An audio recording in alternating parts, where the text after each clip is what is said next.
नमस्कार साथियों, एक बार पुनः आपका चैनल पर स्वागत है। हम नई आर्थिक नीति यानी उदारीकरण, निजीकरण, वैश्वीकरण पर चर्चा कर रहे थे। इससे संबंधित अब तक मैंने 2 वीडियो अपलोड कर दिए हैं, जिनमें हमने नई आर्थिक नीति की पृष्ठभूमि पर चर्चा की और किस प्रकार से भारतीय अर्थव्यवस्था में सरकार ने उदारीकरण, निजीकरण और वैश्वीकरण को अपनाया था।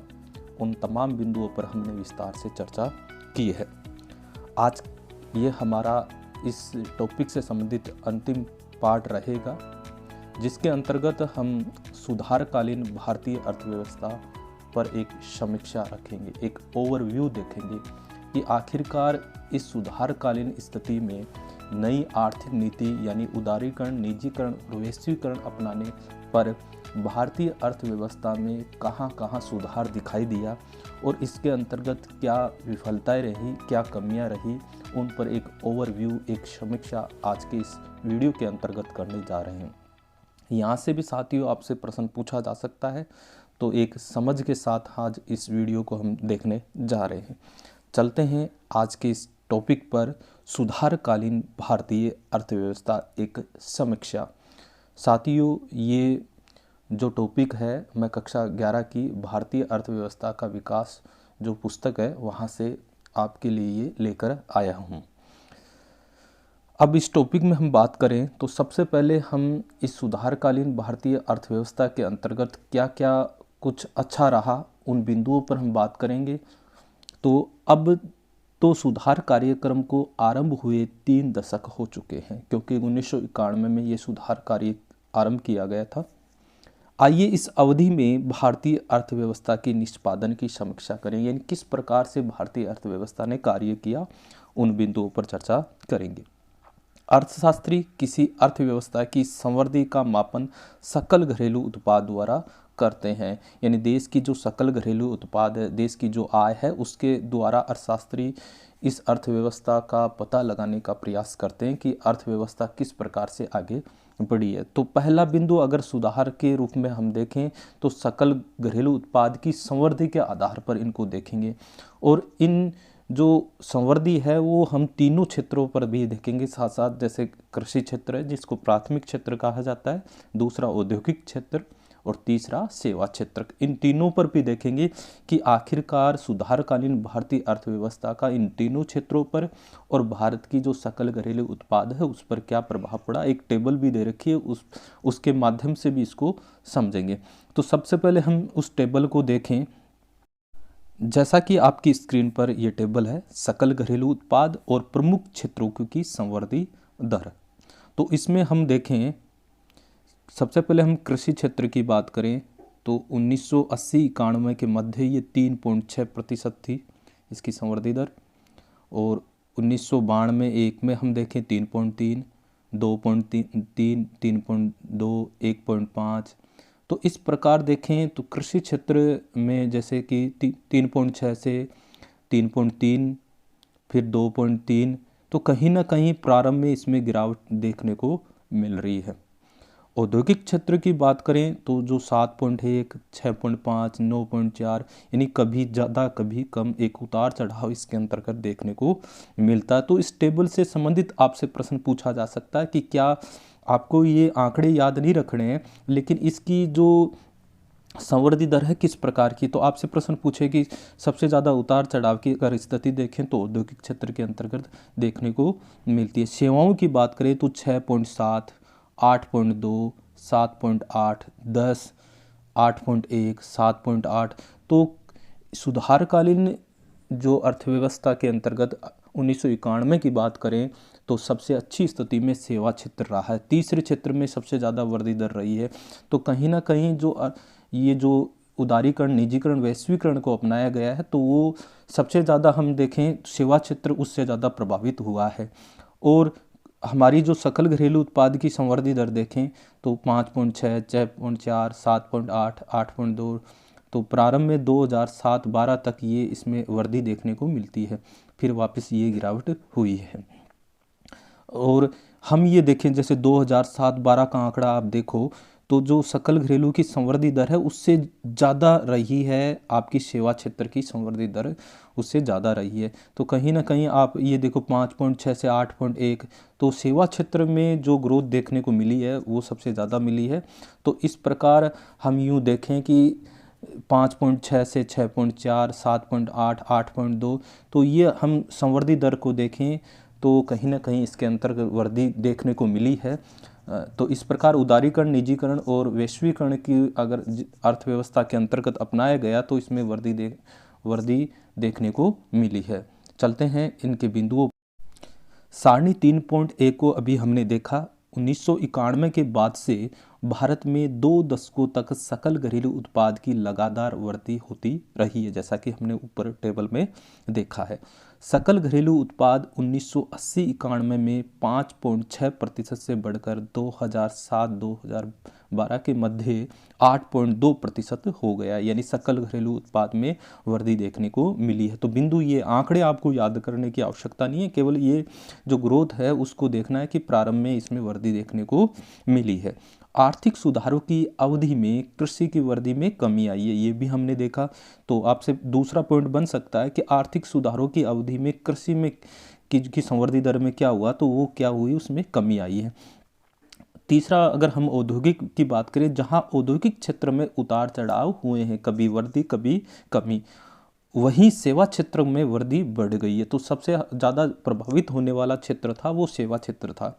इससे ये पता चलता है कि सकल घरेलू उत्पाद की वृद्धि मुख्यतः सेवा क्षेत्र में वृद्धि के कारण हुई है। तो सबसे महत्वपूर्ण बिंदु यहाँ साथियों, यहाँ से भी प्रश्न पूछा जाता है कि जो सुधार की स्थिति में, सुधारकालीन भारतीय अर्थव्यवस्था की स्थिति में जो सकल घरेलू उत्पाद में जो वृद्धि देखने को मिली है, तो उस किसके कारण हुई है? सेवा क्षेत्र में जो ग्रोथ सबसे ज़्यादा हुई है उसके कारण हुई है। 2012-15 की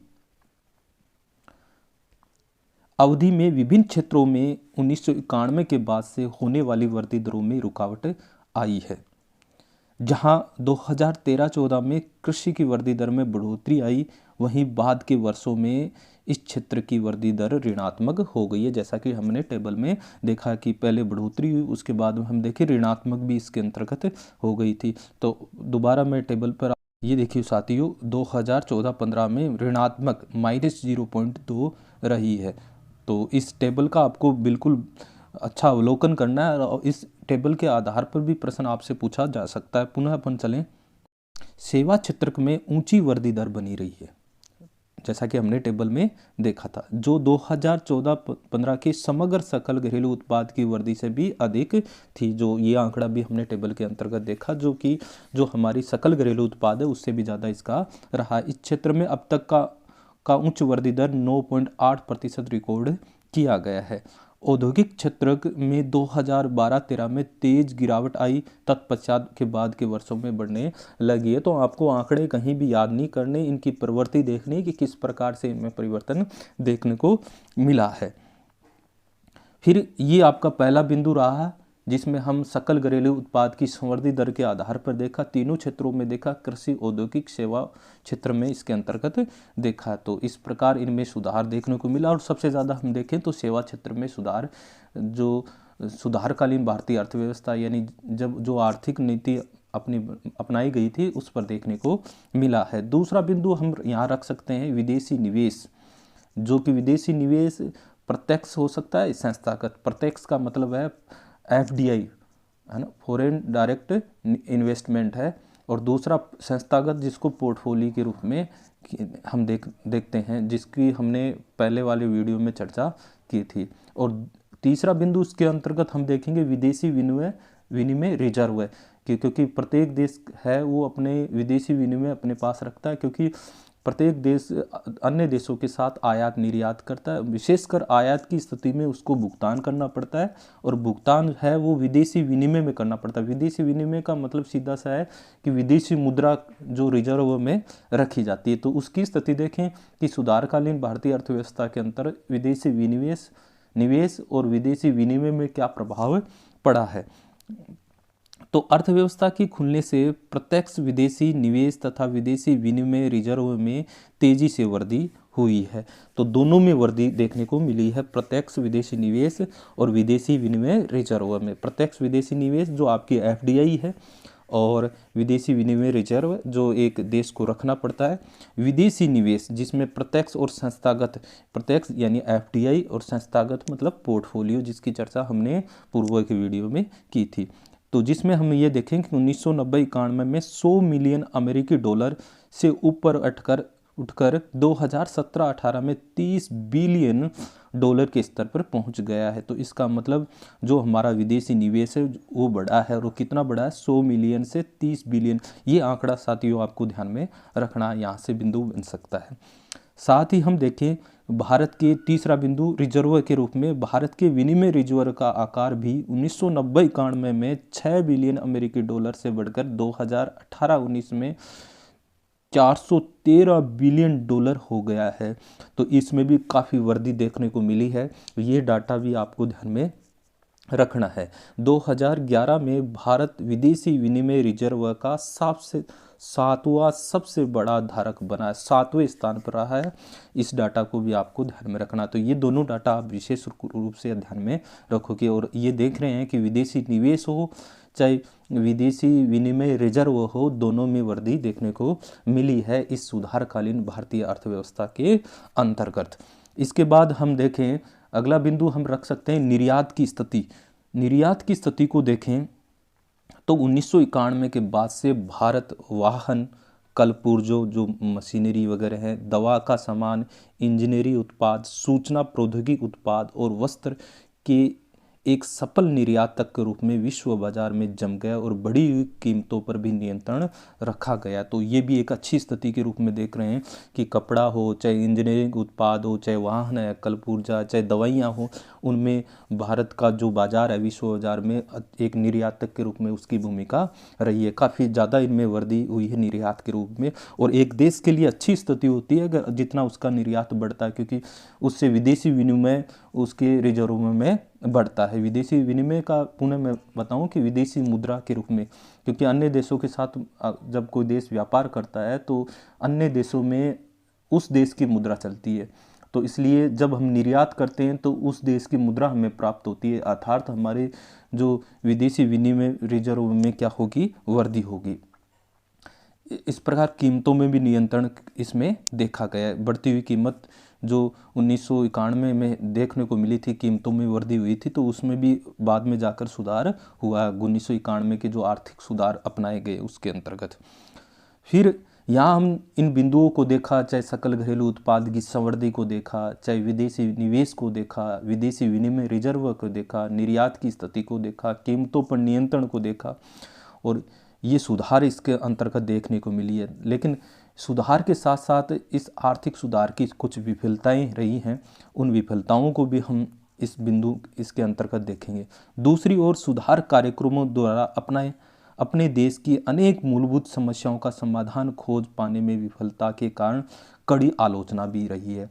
कुछ ऐसे क्षेत्र रहे हैं जिनका समाधान इस सुधारकालीन अर्थव्यवस्था के अंतर्गत, इस उदारीकरण, निजीकरण, वैश्वीकरण के अंतर्गत नहीं हो पाया है, जिसकी एक बड़ी आलोचना इसके अंतर्गत रही है। और कौन कौन सी समस्याएं रही हैं जिनका समाधान नहीं हो पाया, उनको एक एक करके इसके अंतर्गत हम पढ़ेंगे। ये समस्याएं विशेषकर रोजगार सृजन, रोजगार में वृद्धि से लेकर हो सकती है, कृषि से लेकर हो सकती है, उद्योगों से लेकर हो सकती है, आधारभूत सुविधाओं के विकास के लिए भी हो सकती है। आधारभूत सुविधाएं जैसे सड़क है, संचार के साधन है, रेलवे है, बैंकिंग है, ये सब आधारभूत सुविधाएं हैं। शिक्षा, स्वास्थ्य भी है, तथा राजकोषीय प्रबंधन से जुड़ी हुई है। अब एक एक करके इन बिंदुओं को देखते हैं। सबसे पहले हम बात करें समृद्धि और रोजगार की।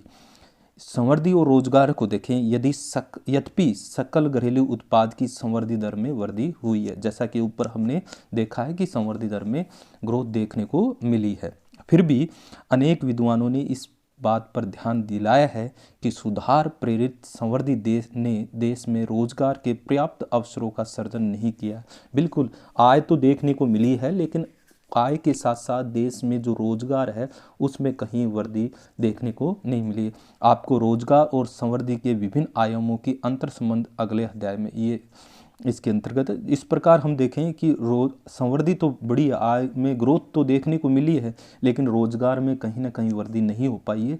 तो ये एक इसके अंतर्गत समस्या रही है, क्योंकि होना क्या चाहिए था, देश की सकल घरेलू उत्पाद है, देश की आय है, उसमें वृद्धि के साथ साथ रोजगार में भी वृद्धि होनी चाहिए थी, लेकिन रोजगार में कहीं सुधार देखने को नहीं मिला है।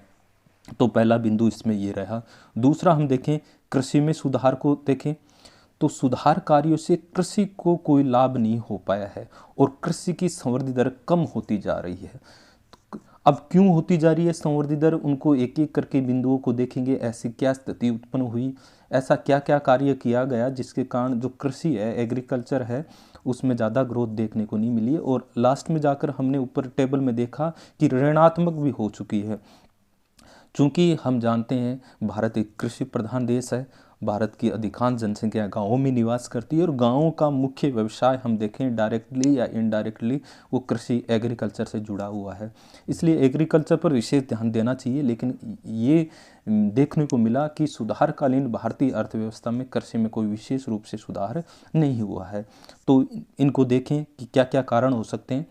तो 1991 के बाद से सुधार अवधि में कृषि क्षेत्र में सार्वजनिक व्यय, तो यहाँ हम देखें इस सार्वजनिक व्यय को देख सकते हैं और सार्वजनिक व्यय विशेषकर आधारिक संरचना में गिरावट देखने को मिली है, क्योंकि सरकार विभिन्न तरीके से आय प्राप्त करती है, चाहे कर हो, चाहे अपने सार्वजनिक उद्यम हो या सार्वजनिक संस्थाएं हैं, उनके माध्यम से सरकार आय प्राप्त करती है और सरकार उस आय को विभिन्न क्षेत्रों में व्यय करती है। लेकिन यहाँ हम देखें कृषि क्षेत्र से जुड़ी हुई आधारिक संरचना, सबसे पहले साथियों ये स्पष्ट हो जाए कि आधारिक संरचना क्या होती है। किसी भी अर्थव्यवस्था के लिए आधारिक संरचना का होना आवश्यक है। जैसा कि हम जाने कि किसी बिल्डिंग बना रहे हैं, मकान बना रहे हैं, तो उसकी आधारिक संरचना है नींव। अगर नींव नहीं होगी तो आधारिक संरचना बिल्कुल जो बिल्डिंग है हमारी नहीं बन पाएगी। उसी प्रकार अगर बना भी लें तो उसकी स्थिति आप देख सकते हो कितनी कमज़ोर होगी। तो उसी प्रकार एक अर्थव्यवस्था के लिए आधारिक संरचना का होना आवश्यक है।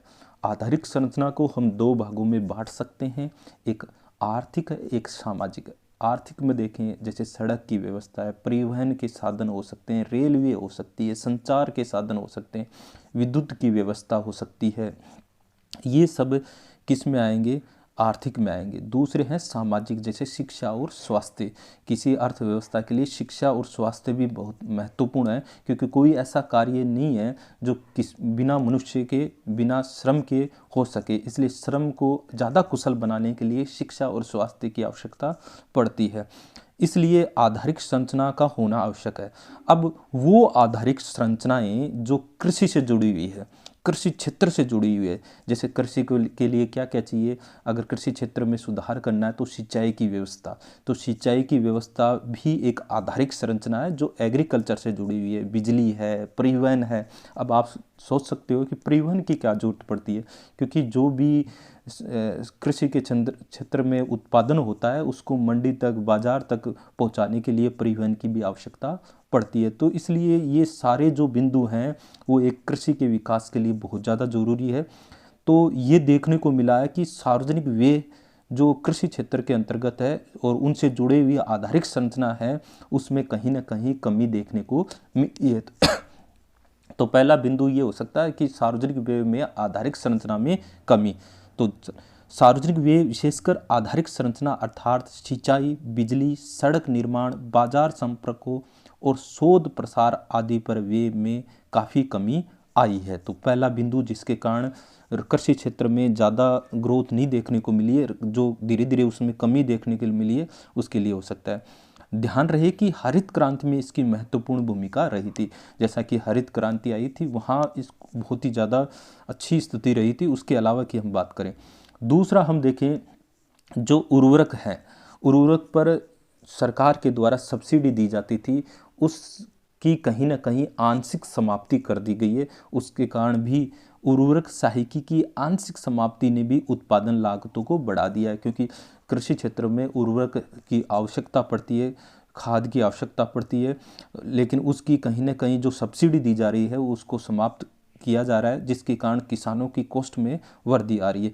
इसका छोटे और सीमांत किसानों पर बहुत ही गंभीर प्रभाव पड़ा है। तो पहला बिंदु हम देखा था कि सार्वजनिक व्यय जो कि आधारिक संरचना पर किया जा रहा था उसमें कमी हुई है। दूसरा हम देख सकते हैं कि जो उर्वरकों पर सब्सिडी दी जा रही है उसमें कमी हुई, जिसके कारण इनकी किसानों की जो लागत आ रही है उसमें वृद्धि देखने को मिली है। इसके साथ ही कृषि उत्पादों पर आयात शुल्क में कटौती की गई है, यानी कोई भी देश है दूसरे देश से जो आयात किए जा रहा है वो कृषि से संबंधित जो उत्पाद है उन पर जो आयात शुल्क में क्या की गई है, कटौती की गई है। क्योंकि हमने देखा उदारीकरण, निजीकरण, वैश्वीकरण के अंतर्गत एक इस प्रकार का व्यापार तैयार किया गया है जिसमें किसी भी रोक टोक न हो। चूँकि जो विदेशी जो कृषि उत्पाद आ रहे हैं उनको पहले क्या है, उन पर आयात शुल्क लगा दिया जाता था, और आयात शुल्क लगाने पर उनके उत्पादों की कीमत भारत में बढ़ जाती थी। लेकिन अब वो शुल्क हटा दिया है, इसका मतलब उनकी कीमत कम है और कहीं ना कहीं उसका भारतीय कृषि पर प्रभाव पड़ा है। साथ ही हम देखें कम न्यूनतम समर्थन मूल्य दिया गया है और इन पदार्थों के आयात पर परिमाणात्मक प्रतिबंध हटाए जाने के कारण इस क्षेत्र की नीतियों में कई परिवर्तन हुए। परिमाणात्मक परिवर्तन का मतलब है जैसे भारत में विभिन्न प्रकार की वस्तुएं आ रही हैं, उनकी एक मात्रा निश्चित की गई थी कि आप इतनी ही मात्रा भारत में बेच सकते हो। मान लीजिए कि वो लाखों इकाइयां उत्पादित कर रहे हैं और उसमें मान लीजिए 10,000 इकाइयां ही भारत में बेची जा सकती है। लेकिन अब क्या हुआ, जब ये 1991 का आर्थिक सुधार किया गया तो वो परिमाणात्मक जो प्रतिबंध लगाया गया था वो हटा दिया गया। अब वो चाहे जितनी मात्रा भारत में विक्रय कर सकते हैं। तो इस स्थिति में भारत की कृषि पर प्रभाव देखने को मिला है और न्यूनतम समर्थन मूल्य है उसमें भी कमी की गई है, तो उसका भी भारतीय कृषि पर प्रभाव देखने को मिला है। इसके कारण भारत के किसानों को विदेशी स्पर्धा का भी सामना करना पड़ा है, जिसका उन पर प्रतिकूल प्रभाव पड़ा। ये सभी कारण हैं जिसके कारण भारतीय कृषि में गिरावट देखने को मिली है। दूसरी तरफ हम देखें उत्पादन व्यवस्था निर्यातोन्मुखी हो रही है, यानी आज दूसरा अगर इस भारत की कृषि की स्थिति को देखें तो ज़्यादा से ज़्यादा इस प्रकार की फसलें उत्पादित की जा रही है जिनको हम भारत से बाहर निर्यात किया जा सके, निर्यात में वृद्धि हो, ऐसी फसलें। और ऐसी कौन सी होगी जिनको व्यापारिक फसलें कह सकते हैं, नगदी फसलें कह सकते हैं, जिनको बाजार के लिए तैयार किया जाता है, जिनको बेचकर पैसा प्राप्त किया जाता है। तो उसका भी कहीं ना कहीं भारतीय कृषि पर प्रभाव पड़ा। आंतरिक उपभोग की खाद्यान्न फसलें, क्योंकि अब निश्चित बात है कि एक खेत है उसमें या तो खाद्यान्न फसलें होंगी या कुछ व्यापारिक फसलें होंगी। जैसे आप देखें कपास वगैरह हैं उनको हम ले सकते हैं, तो दोनों तो एक ही जगह पर नहीं हो सकती। तो इस निश्चित रूप से जो खाद्यान्न फसलें हैं उनमें क्या देखने को मिलेगी, कमी देखने को मिली है। के स्थान पर निर्यात के लिए नगदी फसलों पर बल दिया जा रहा है, इससे देश में खाद्यान्नों की कीमतों पर दबाव बढ़ रहा है। निश्चित रूप से खाद्यान्न कम होगा और खाद्यान्न कम होगा तो खाद्यान्न की कीमतें बढ़ेगी और जिसका आम जन पर प्रभाव देखने को मिला। तो इस प्रकार कृषि क्षेत्र में भी इस प्रकार की कमियां इसके अंतर्गत देखने को मिली है। अब हम बात करें अगला बिंदु उद्योगों में सुधार, उस पर देखें तो औद्योगिक संवृद्धि की दर में भी कुछ स्थिरता आई है, कमी आई है, इसमें बिल्कुल रुकी हुई है। ये क्यों रुकी हुई है उन बिंदुओं को भी इसमें देखेंगे। यह औद्योगिक उत्पादों की गिरती हुई मांग के कारण हुआ, क्योंकि पहले भी मैंने बात की कि निश्चित रूप से उदारीकरण, निजीकरण, वैश्वीकरण के अंतर्गत जो प्रतिबंध थे वो हटा दिए गए। अब बेरोक टोक बिना किसी रुकावट के विदेशी वस्तुएं यहाँ आने लगी। अब विदेशी वस्तुएं हैं, पहले से वो देश विकसित हैं तो उनकी जो वस्तुएं हैं वो कम कीमतों पर यहाँ बिकने लगी। निश्चित रूप से जब एक उपभोक्ता वो कम कीमत वाली वस्तु खरीदेगा, आज आप देखोगे कि जो चाइनीज सामान है वो ज़्यादा भारत में बिका हुआ है। क्यों? क्योंकि चाइनीज सामान की कीमतें कम है। यह औद्योगिक उत्पादों की गिरती हुई मांग के कारण है। मांग में गिरावट के कई कारण हो सकते हैं, जैसे सस्ते आयात। सस्ते आयात बिल्कुल सीधी सी बात है कि उपभोक्ता सस्ती वस्तु को खरीदेगा। आधारित संरचना में अपर्याप्त निवेश, जैसा कि मैंने ऊपर बात की, आधारिक संरचना है उसमें भी निवेश है वो पर्याप्त नहीं है, क्योंकि एक उद्योग स्थापित करने के लिए आधारिक संरचना, सड़क है, रेलवे है, पानी की व्यवस्था है, विद्युत की व्यवस्था है, परिवहन के साधनों की व्यवस्था है, संचार के साधनों की व्यवस्था होनी चाहिए थी। लेकिन भारत में ये जो निवेश है वो पूरा अपर्याप्त देखने को मिला है। वैश्वीकरण की व्यवस्था में विकासशील देश अपनी अर्थव्यवस्था को विकसित देश की वस्तुओं और पूंजी प्रवाह को प्राप्त करने के लिए खोल देने को बाध्य हुआ है। हमने ये देखा कि वैश्वीकरण, उदारीकरण, निजीकरण के अंतर्गत बिल्कुल पूरी तरह से प्रतिबंध हटा दिए गए, इसलिए बिना रोक टोक के विकसित देशों की जो वस्तुएं भारत में बिकने को आई, तथा उन्होंने अपने उद्योगों को आयातित वस्तुओं से प्रतिस्पर्धा का खतरा मोल ले लिया है। सस्ते आयातों ने घरेलू वस्तुओं की मांग को प्रतिस्थापित कर दिया। बिल्कुल जो सस्ता सामान विदेश से आ रहा है, अब पहले तो हमारे देश से बनी वस्तुओं को खरीद रहे थे, अब निश्चित रूप से हमारे देश के जो उपभोक्ता हैं वो सस्ती वस्तु को खरीदेंगे।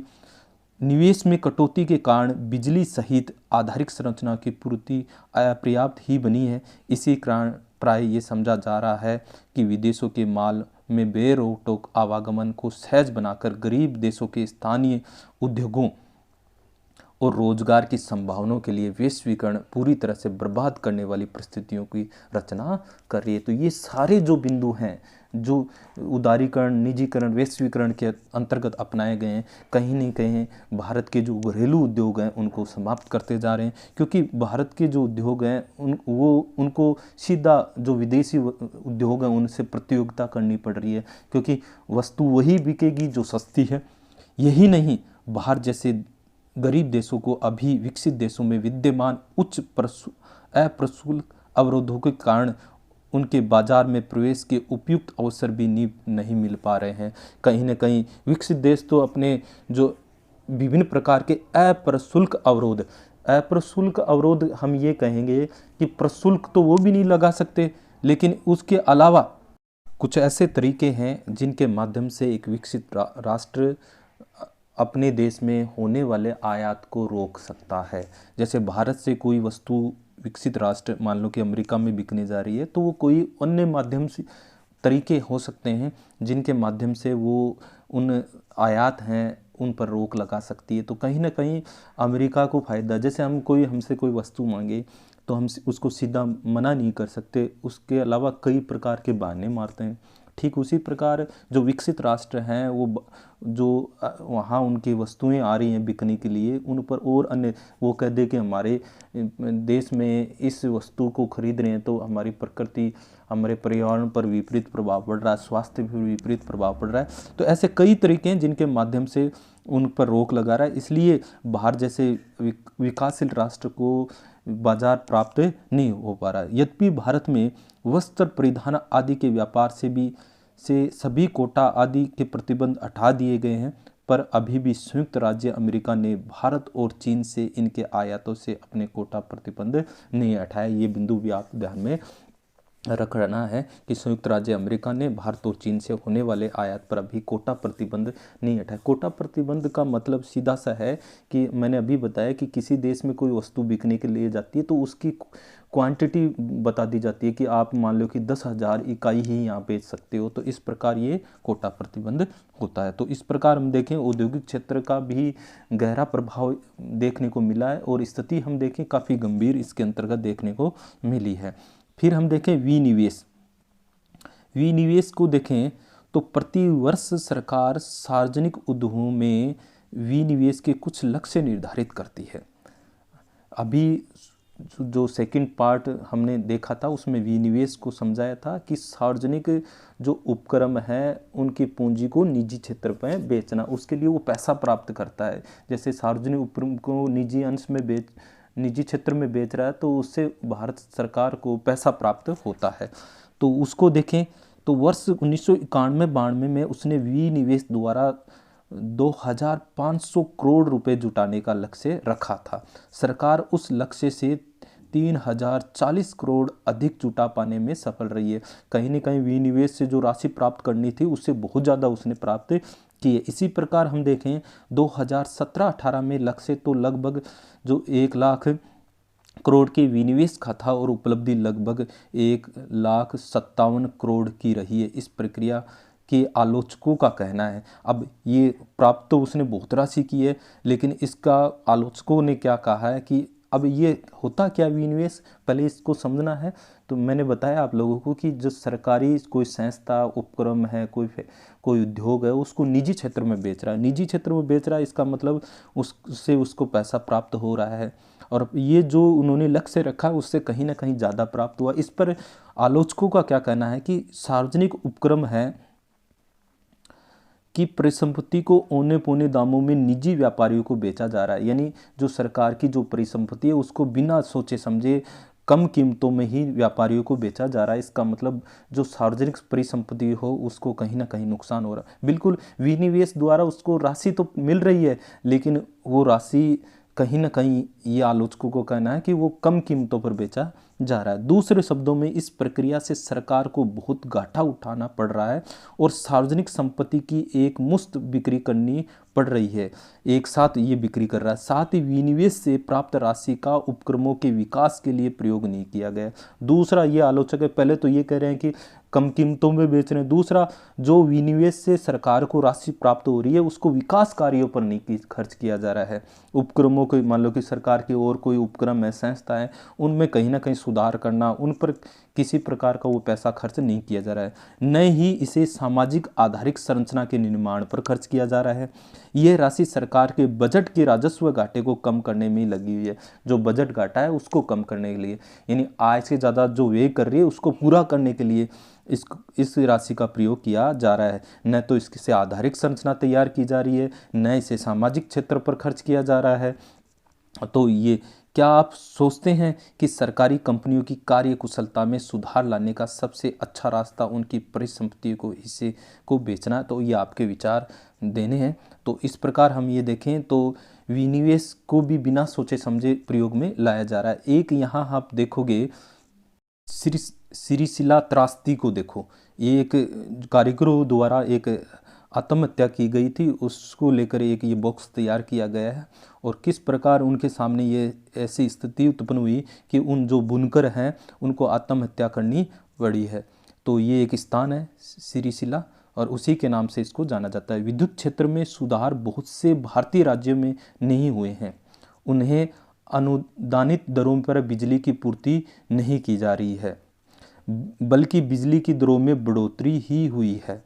इसका प्रभाव लघु उद्योगों में काम करने वाले मजदूरों पर पड़ा है, क्योंकि बिजली की दर बढ़ी है तो इसका मतलब उनकी जो लागत है उसमें वृद्धि होगी। इसका एक उदाहरण आंध्र प्रदेश का हथकरघा उद्योग है, हाथ से वो कपड़े बनाने का काम करते हैं। इन उद्योगों में काम कर रहे बुनकरों की मजदूरी बुने गए कपड़ों की मात्रा पर आधारित होती थी, अतः बिजली में कटौती का अर्थ ऊंची दरों की मार झेल रहे बुनकरों की मजदूरी में भी कटौती की गई, और इससे तो बुनकरों की आजीविका ही संकट में पड़ गई थी। और कुछ वर्षों पहले आंध्र के एक छोटे से कस्बे सिरिसिल्ला में विद्युत कार्गों पर काम करने वाले 50 बुनकरों को आत्महत्या करने को बाध्य होना पड़ा। तो इस प्रकार ये एक प्रकार की आप स्थिति देख सकते हो कि किस प्रकार आर्थिक सुधार का प्रभाव पड़ा है।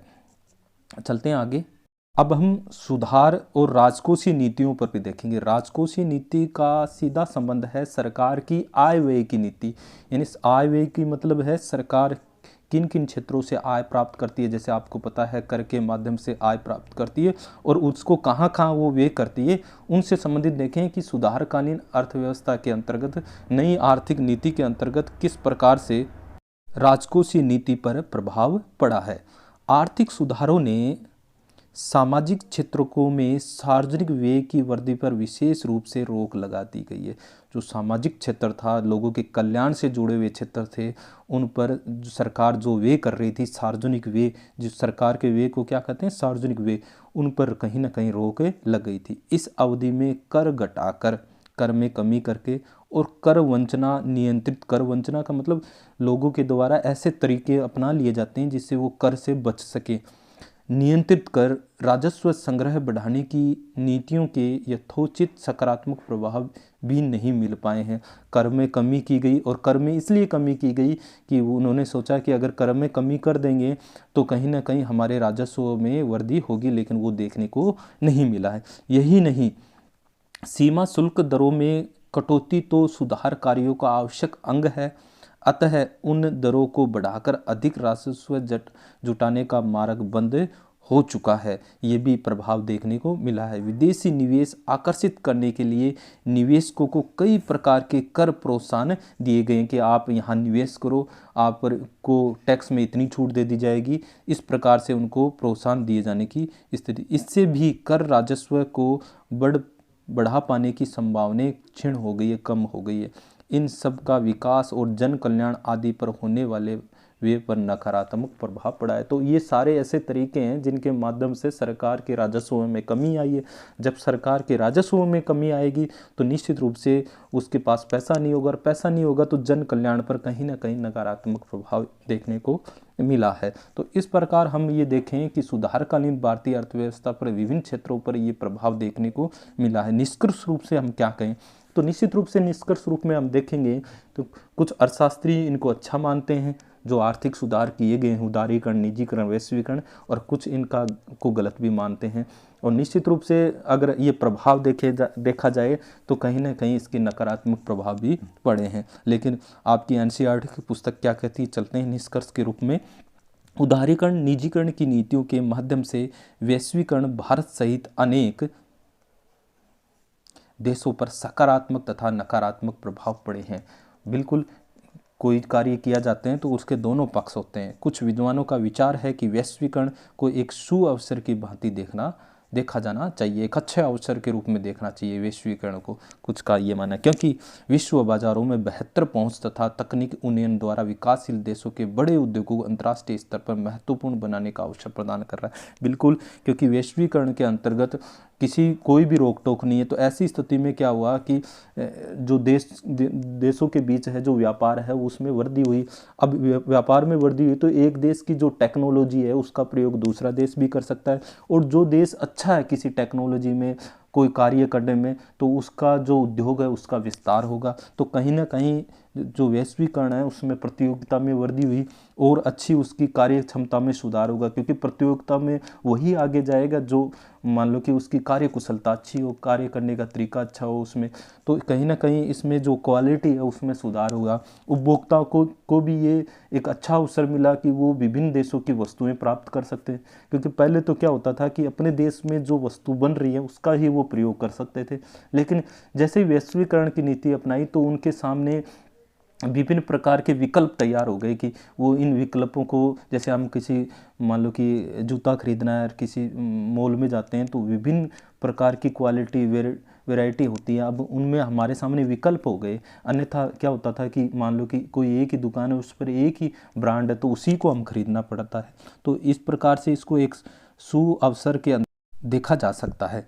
दूसरी ओर आलोचक है, उनका मत है कि वैश्वीकरण तो अमीर देशों द्वारा विकासशील देशों के आंतरिक बाजारों पर कब्जा करने की साजिश है। ये मान रहे हैं कि वैश्वीकरण है उसके द्वारा जो अमीर देश हैं, विकसित देश है, वो तो केवल विकासशील देशों के आंतरिक बाजार पर कब्जा कर रहे हैं। क्यों?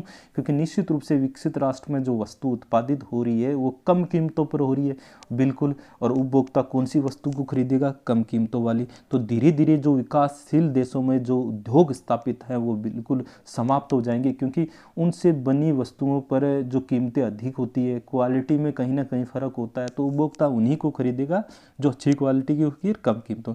इनके अनुसार वैश्वीकरण से गरीब देशवासियों का कल्याण ही नहीं वरन उनकी पहचान पर भी खतरे में पड़ गई है, क्योंकि वहाँ कुछ ऐसे पारंपरिक उद्योग हैं, उन पारंपरिक उद्योग उनके पहचान है वो धीरे धीरे क्या हो जाएंगे? समाप्त हो जाएंगे। यह भी बताया जा रहा है कि बाजार प्रेरित वैश्वीकरण से विभिन्न देशों और जन समुदायों के बीच की खाई विस्तृत हो रही है, क्योंकि अमीर और अमीर होता जा रहा है और गरीब हो जा रहा है।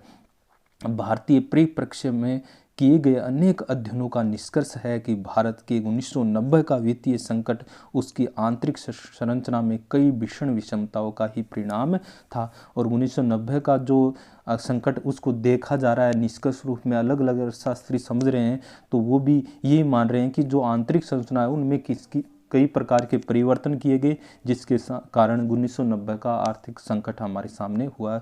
और वही स्थिति अर्थशास्त्री मान रहे हैं कि आगे ऐसी संभावनाएं बन सकती। उस संकट के निदान के लिए बाहरी शक्तियों के परामर्श पर सरकार द्वारा प्रारंभ नीतियों ने उन विषमताओं को और भी गहन बना दिया। चूँकि हमने देखा था शुरू आरंभ में पहले वीडियो में कि उस स्थिति से पार लगाने के लिए जो देश की सरकार है उसने विश्व बैंक और IMF को बनाया था। और विश्व बैंक और IMF ने शर्त रखी थी, और उस शर्त के द्वारा ये देखने को मिल रहा है कि ये जो आर्थिक संकट है वो और भी गहन होता जा रहा है।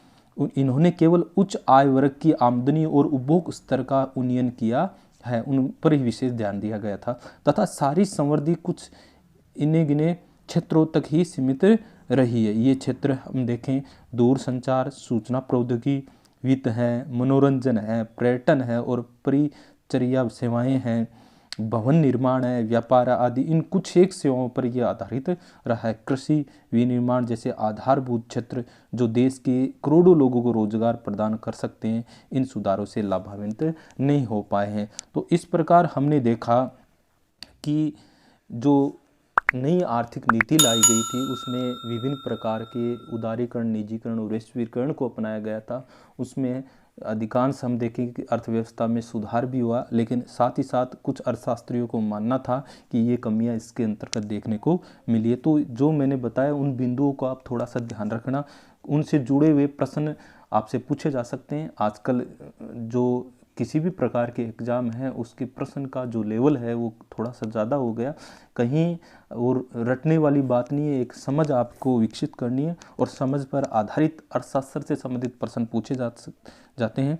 और ये पुनरावर्तन है, जो भी हमने पढ़ा है उसका एक अवलोकन इसके अंतर्गत देखने को मिल रहा है, इसको भी आप एक बार देख लेना। आज के लिए बस इतना ही है। ये 3 पार्ट में हमने ये जो उदारीकरण, निजीकरण, वैश्वीकरण को समझा है। और संभवतः मेरा मानना है कि कहीं ना कहीं यहीं से आपसे प्रश्न बन सकता है, पूछा जा सकता है। और सभी साथियों से मेरी अपील है कि इस वीडियो को लाइक करें और ज़्यादा से ज़्यादा शेयर करें और अपने कमेंट ज़रूर देवें। कमेंट के आधार पर हम ये आंकलन कर पाएंगे कि हम और अच्छा क्या कर सकते हैं और अच्छा सुधार किस प्रकार से किया जा सकता है। आज के लिए बस इतना ही। धन्यवाद।